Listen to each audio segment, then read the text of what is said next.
বর্তমানে মুসলমানদের উপরে অমানবিক নির্যাতন শুরু হয়েছে। কথা বলেন ঠিক কিনা? আজকে ভারত মুসলমানদের উপর নির্যাতন করতেছে, ইহুদিরা মুসলমানদের উপর নির্যাতন করতেছে।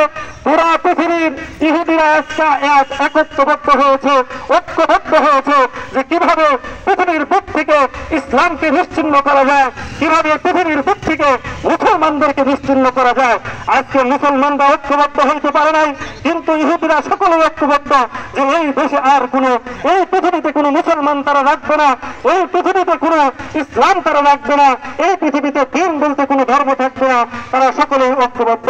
এই জন্য আমরা মুসলমানরা যদি এখনো ঐক্যবদ্ধ না হতে পারি, আমরা মুসলমানরা যদি এখনো একজন আরেকজনের বিপদে আমরা দাঁড়াইতে না পারি, তাহলে মনে রাখবেন আমাদের পরাজয় সুনিশ্চিত, যদি আমরা ঐক্যবদ্ধ হতে না পারি।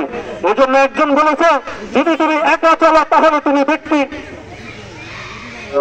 নারায়ে তাকবীর,